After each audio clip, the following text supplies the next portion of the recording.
Hi, welcome to our RTPCR facility. My name is Michael Nefedov. I'm the manager of the facility, and I will give you a small introductory course to the real-time PCR. To start with, you need to book your instrument, which is available online through the booking system. So you will find in the booking calendar a few links to different instruments available at the facility, plus the booking instructions and pricing information for SCMB users and for outside users as well. So to assist you with the usage, we also provide you with new user package which contains the examples of the experiments, which will also contain the Primer Express 3 software to assist you with designing the primers. Also we'll have the free Quant Studio software for analysis of your data, and we'll also have VR7 new user guide, which is a PowerPoint presentation demonstrating you how to start your instrument. So if you forget how to do it, please refer to this file located on the desktop here. So briefly, what you need to do is to come to the facility and initialize the instrument. Touch the screen and press the green button to power on the instrument.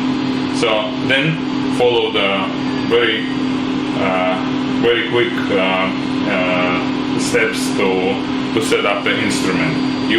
All the settings can be done from the instrument directly or from the computer, which I suggest is the easiest way to do. So to operate the instrument, you need the Quant Studio software, which is located here.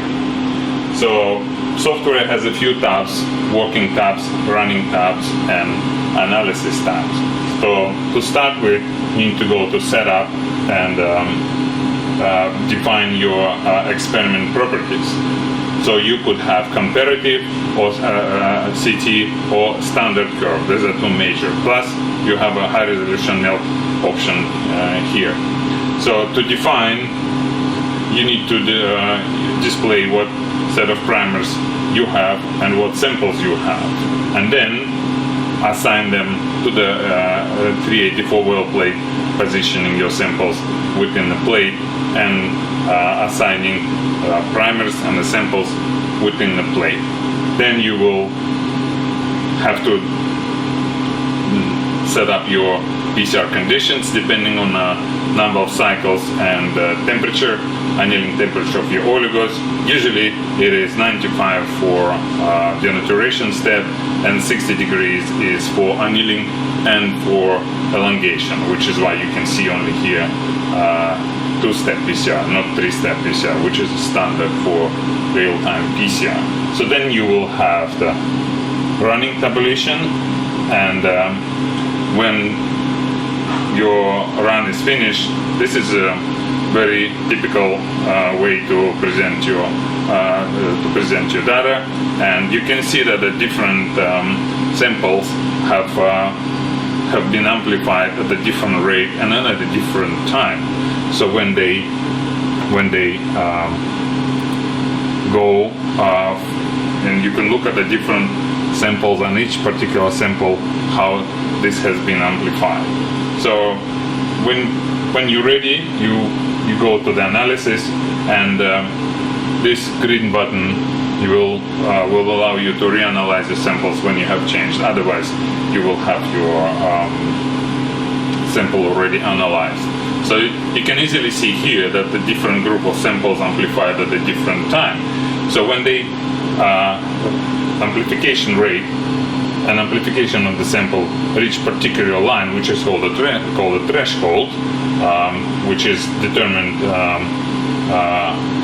by calculation from the software, or you can set it up manually, will give you the value of the CT, which is the number of cycles required for this particular sample to reach this threshold value, which is usually sits in the middle of the logarithmic amplification phase. So CT value is what your value that you determine for each sample to be able to compare different samples between each other. So CT value is a cycle for threshold.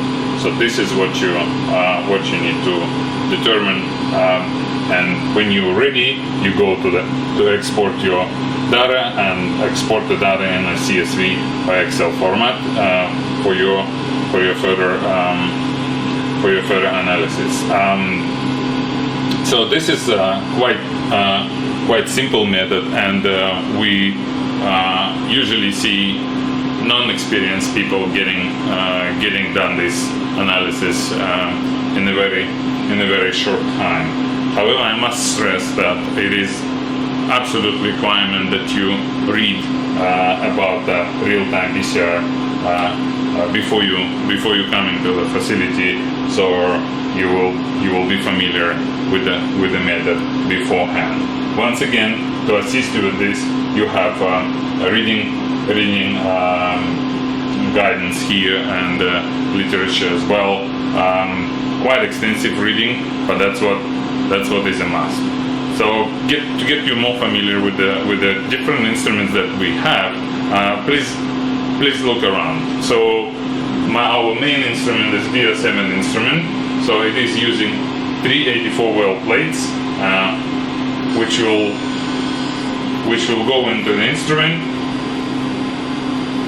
like this, and you will put your plate in and press it again, and then you will proceed to Plan Studio and start your instrument. This is that easy. So to prepare your samples, we have a separate room to prepare and set up your reactions. You will need the optical cover, and I do not wear gloves, but to handle your plates, it is highly recommended to wear the gloves, not to leave your fingerprints on top of the plastic cover. So to set up when you set up your plate, you will need to spin it down to in the centrifuge, and you will need also to vortex it to get rid of the air bubbles. Air bubbles can prevent correct amplification and detection of the fluorescence and the CT value. So you must remove the air bubbles from your reactions.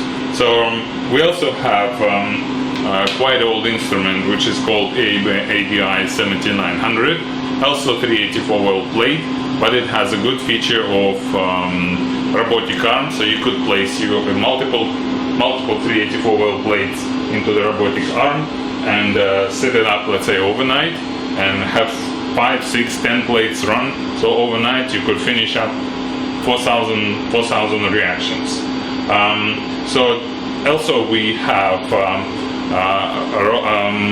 Eppendorf EP Motion 5075 robot to set up your PCR reactions. PCR reactions are very small, they're only 10 microliters volume, so it is easy to make a mistake, and 384-well plate is also very tightly compact, lots of compact wells, so easy to make a mistake and misplace a sample. So which is again running the EP Motion robot to set up your PCR reactions is highly recommended.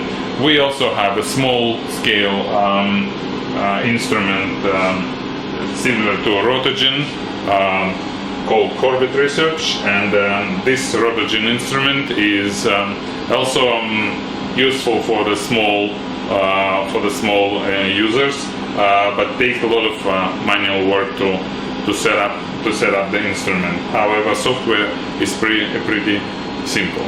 So this is the end of the small introductory course, and if you do have any more questions, please don't hesitate to contact me directly through email or through my cell phone, which is displayed on every desktop computer in the lab. Thanks again. Goodbye.